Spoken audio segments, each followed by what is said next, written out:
میں نے جو انڈرسٹینڈنگ ڈیولپ کری ہے، میری رائے میں کوئی بھگوان، کوئی اللہ، کوئی گاڈ ایگزسٹ نہیں کرتا۔ مشہور انڈین جرمن یوٹیوبر دھروو راٹھی نے اپنے 25 ملین سبسکرائبر مکمل ہونے پر ایک اسپیشل Q&A ویڈیو کے اندر ایک ایسے سوال کا جواب دیا جو آپ اس جیسے کسی سمجھدار بندے سے ایکسپیکٹ نہیں کر سکتے۔ اس Q&A کے اندر سوال یہ کیا گیا تھا کہ آپ کس ریلیجن کو ماننے والے ہیں، کس مذہب کو مانتے ہیں، اور دھروو کا جواب کیا تھا یہ ویڈیو کلپ آپ پہلے خود دیکھ لیں۔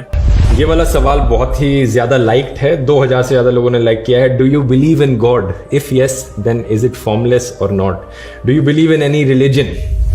اس کا جواب بھی بڑا سیدھا ہے، نہیں۔ میری رائے میں جتنا بھی کچھ میں نے سیکھا ہے دنیا کے بارے میں، ہماری پلانٹ کی ہسٹری کے بارے میں، ایولیوشن کے بارے میں، یہ ساری چیزوں کو سمجھ کر میں نے جو انڈرسٹینڈنگ ڈیولپ کری ہے، میری رائے میں کوئی بھگوان، کوئی اللہ، کوئی گاڈ ایگزسٹ نہیں کرتا۔ لیکن ایٹ دا سیم ٹائم میں مانتا ہوں کہ یہ سوال کافی ڈیبیٹیبل ہے، اس پر بہت لمبی چرچا کری جا سکتی ہے، اور جو لوگ دوسرا اوپینین ہے جن لوگوں کا، ان کے اوپینین کی میں رسپیکٹ کرتا ہوں۔ اگر آپ میں سے کسی کو لگتا ہے کہ گاڈ ایگزسٹ کرتے ہیں تو میں اس بات کا رسپیکٹ کرتا ہوں، کیونکہ یہ کوئی ایسا سوال نہیں ہے جو بڑی آسانی سے آنسر کیا جا سکے۔ ساتھ ہی ساتھ میں یہ بھی کہنا چاہوں گا کہ میں دنیا کے سبھی دھرموں کا آدر بھی کرتا ہوں اور ان کی امپورٹنس بھی سمجھتا ہوں۔ آپ پوچھو گے یہ کیسے ہو سکتا ہے؟ اگر میں بھگوان میں نہیں مانتا تو ریلیجنز کی رسپیکٹ کیوں کرتا ہوں؟ میں اس لیے کرتا ہوں کیونکہ دنیا بھر میں بلینس آف لوگ ریلیجن کو ایک گائیڈنگ لائٹ کی طرح دیکھتے ہیں۔ ریلیجن کی مدد سے کروڑوں لوگوں کو امید ملتی ہے، اپنی لائف میں ایک پرپس ملتا ہے، اپنی زندگی میں کٹھنائیوں سے لڑنے کا ایک ذریعہ ملتا ہے، اور ایک کلچرل پرسپیکٹو سے اگر دیکھا جائے تو ریلیجنز لوگوں کو ساتھ میں جوڑ کر رکھنے کا کام کرتے ہیں۔ ڈھیر سارے کسٹمز اور ٹریڈیشنز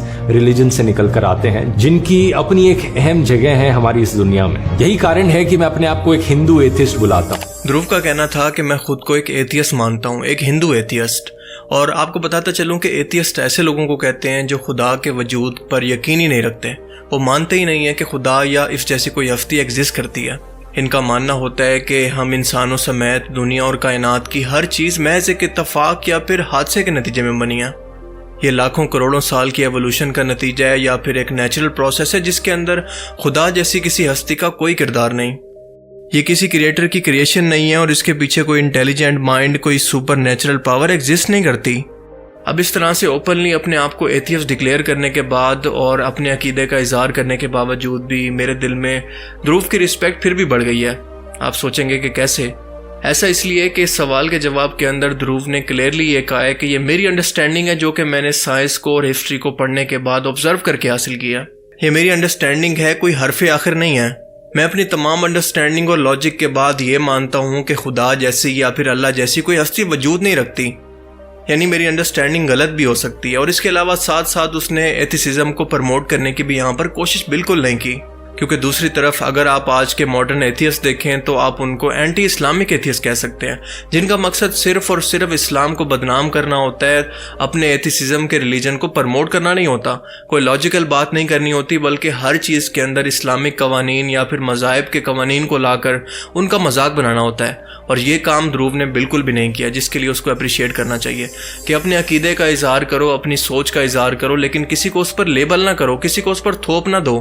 اگر آپ کو کسی کی سوچ کے ساتھ اتفاق نہیں ہے تو آپ اس کو لاجیکلی اس چیز کے لیے قائل کرنے کی کوشش کریں۔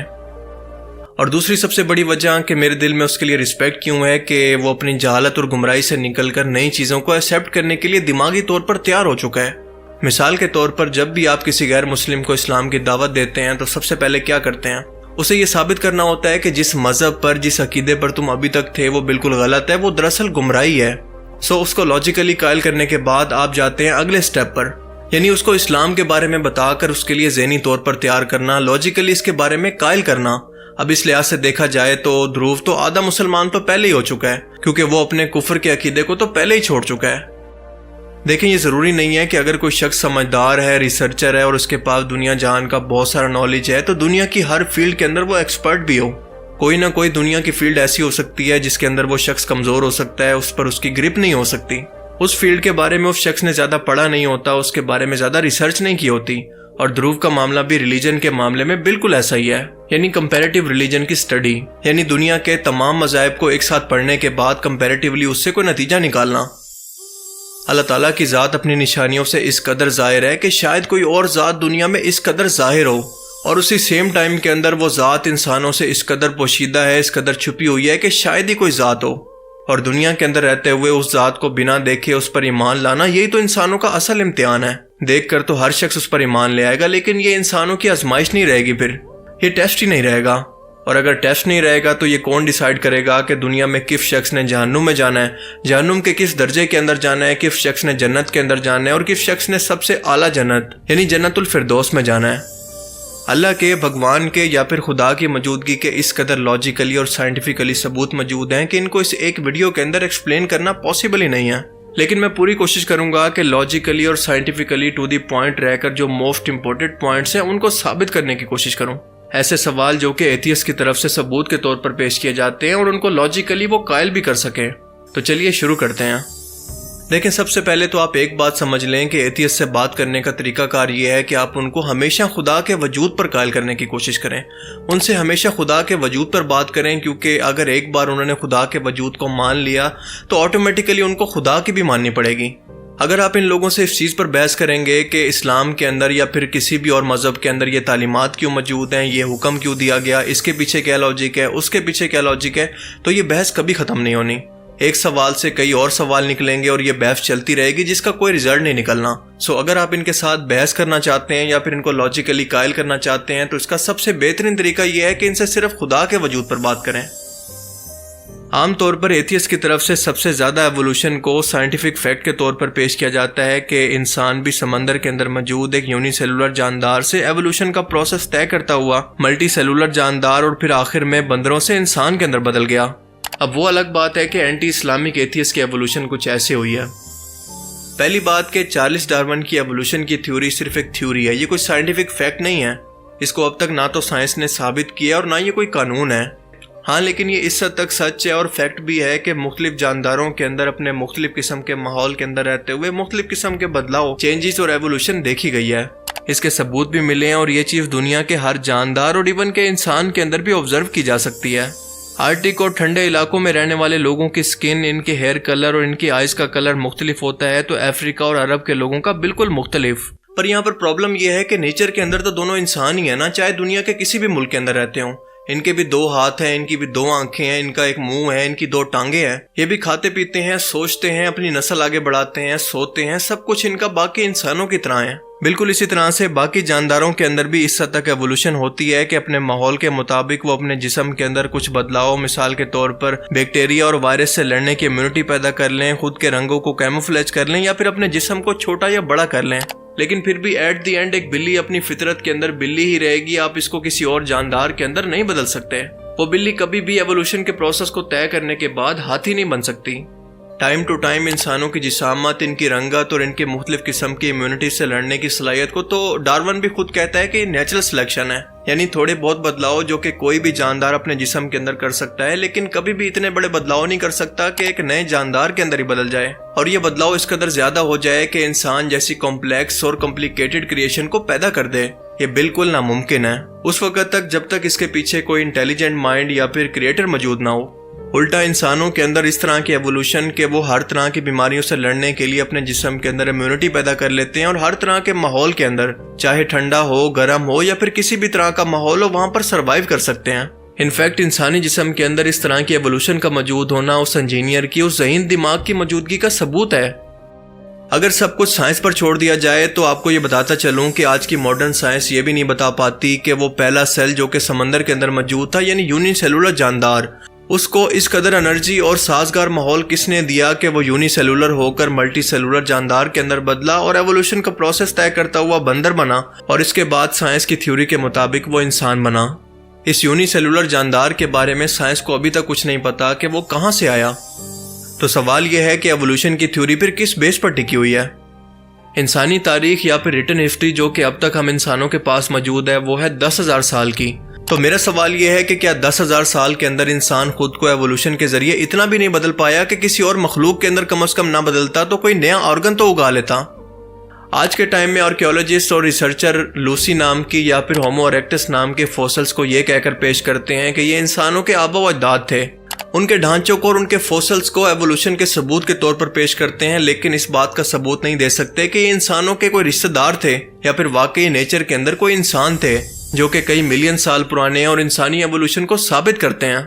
اب اس طرح کے کانسیپٹ کا مقصد دنیا کے اندر موجود تمام مذہبوں کی بنیاد یعنی انسانی تخلیق کے کانسیپٹ کو ختم کرنا ہے کہ انسان جیسی ذہین اور کمپلیکس مخلوق کو کسی اللہ، کسی بھگوان یا خدا جیسی ذات نے خود بنایا اور اسے دنیا کے اندر امتحان کے لیے بھیجا ہے۔ کیونکہ ایک بار آپ ذرا سوچ کر دیکھیں کہ اگر لوگوں کے ذہنوں کے اندر یہ کانسیپٹ ڈال دیا گیا کہ انسان تو دراصل ایک نیچرل پروسیس سے خود بخود تخلیق ہو گیا، تو لوگوں کا یقین خود بخود ہی خدا کی ذات پر ختم ہو جائے گا۔ آپ میڈیکلی طور پر ایک بار خود ذرا انسان کے وجود کو دیکھیں، اس کا ایک ایک جو فنکشن ہے کام کرنے کا، وہ اپنے اندر ایک الگ الگ پوری دنیا رکھتا ہے۔ اور اس ٹاپک پر گھنٹوں بات کی جا سکتی ہے کیونکہ انسان اللہ تعالیٰ کی کریشن کا کلائمیکس ہے، کیونکہ انسان سے بڑھ کر کوئی کمپلیکس ترین اور ذہین ترین مخلوق اس پوری دنیا کے اندر اور کوئی موجود ہی نہیں ہے۔ اس کے جسم کے اندر وہ خودکار نظام موجود ہے جو کہ اس کے بس میں بھی نہیں ہے، لیکن دن رات اس کے لیے کام کر رہا ہے۔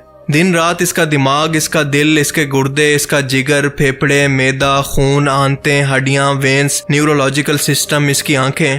اب آپ ذرا سوچ کر بتائیں کہ اتنا کمپلیکس ترین نظام جو کہ خودکار طریقے سے چل رہا ہے، بھلا کسی دماغ کے بغیر یہ بننا ممکن ہے؟ کیا لاجیکلی یہ خود بخود بننا پاسبل ہے؟ آج کا ماڈرن انسان دنیا جہان کی اگر ٹیکنالوجی کو ملا بھی لے تو ایک مکھی کو بھی نہیں بنا سکتا، تو انسان جیسی کسی کریشن کو بنانے کے بارے میں سوچنا تو اس کے دماغ کے بہت پرے کی چیز ہے۔ لیکن آج کے ٹائم میں اسی انسان کا یہ ماننا ہے کہ یہ انسان جو کہ دنیا کی سب سے کمپلیکس ترین کریشن ہے، یہ خود بخود بنا کسی کریٹر کے بن گیا۔ واہ! اگر ایک لمحے کے لیے ایتھیسٹ کی لاجک کو مان لیا جائے کہ انسان کا دنیا میں آنا دراصل ایک قدرتی عمل تھا اور بس ایک قدرتی حادثہ تھا، وہ بس ایوولوشن کے پروسیس سے یہاں تک پہنچ گیا، تو میرا یہ سوال ہے کہ ان کے مطابق دنیا میں ان کے آنے کا مقصد کیا ہے؟ پیدا ہونا، جوان ہونا، بچے پیدا کرنا اور اس کے بعد مر جانا؟ کیا صرف یہی ان کی زندگی کا مقصد ہے؟ اور مرنے کے بعد کیا؟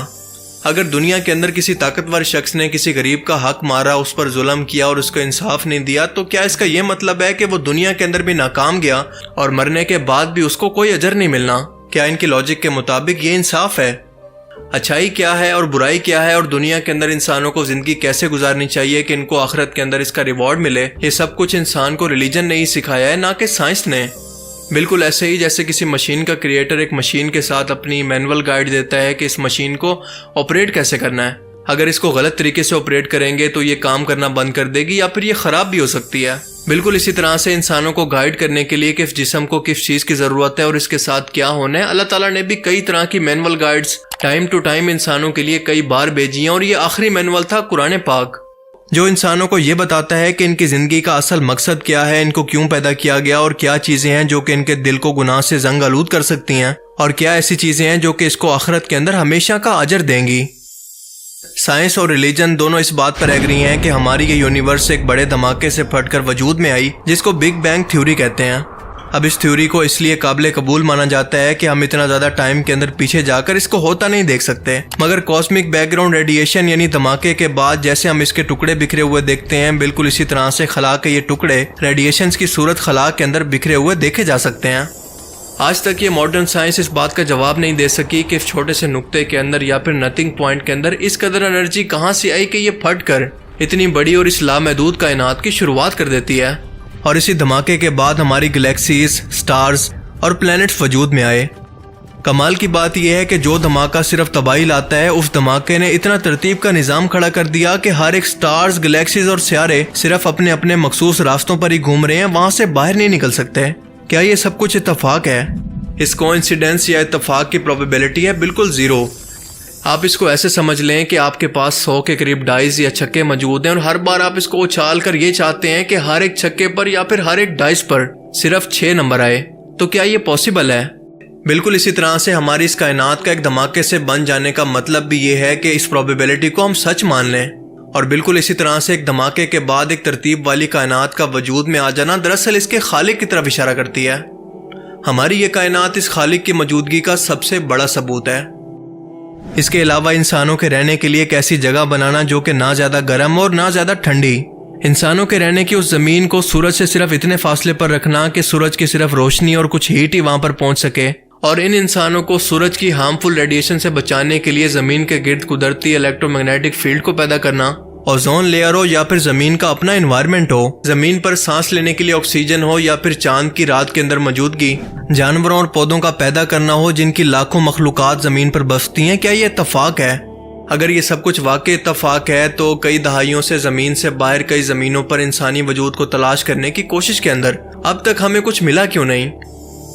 زمین کی اور سولر سسٹم کی روٹیشن اور پورا نظام جو کہ سورج کو لے کر گھوم رہا ہے، یہ سب انسانوں کے لیے امیجن کرنا بھی مشکل ہے، یعنی اس خالق نے چن کر انسانوں کو زمین پر آباد کیا۔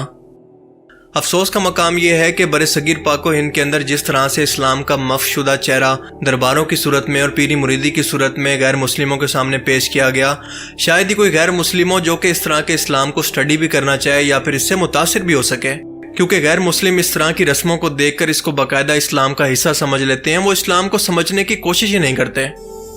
اس لیے دھرو راٹھی سے اتنا کہنا چاہوں گا کہ سب سے پہلے کمپیریٹیو ریلیجن کی سٹڈی کریں اور اس کے بعد جب کوئی نتیجہ نکال لیں تو اس کے بعد اسلام کو سٹڈی کریں۔ اسلام کو سمجھنے کے لیے اس کی تعلیمات کو یعنی قرآن کو دیکھیں، نہ کہ کسی مسلمان کو۔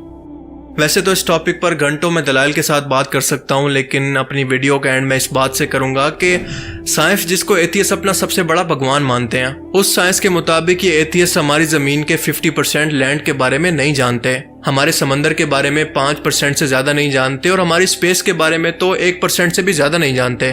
ہاں، لیکن ان کو ایک بات کنفرم ہے کہ خدا موجود نہیں ہے۔ اب ایسے لوگوں کی عقل پر ماتم نہ کریں تو اور کیا کریں؟ خیر، میری دعا ہے کہ اگر اللہ تعالیٰ نے ان کے نصیب کے اندر ہدایت لکھی ہے تو ان کا دل اس کی طرف موڑ دے۔ ہم تو ان کے لیے بس دعا ہی کر سکتے ہیں، کیونکہ ہدایت تو صرف اللہ تعالیٰ کی طرف سے ملتی ہے اور انسان تو صرف وسیلہ ہی بنتے ہیں۔ اللہ تعالیٰ سے دعا ہے کہ وہ ہمیں سمجھنے کی اور نیک عمل کرنے کی توفیق عطا فرمائے، آمین۔ باقی آپ اس بارے میں کیا سوچتے ہیں؟ اپنی قیمتی رائے کا اظہار کمنٹ سیکشن میں ضرور کریں۔ Thanks for watching this video. اللہ حافظ۔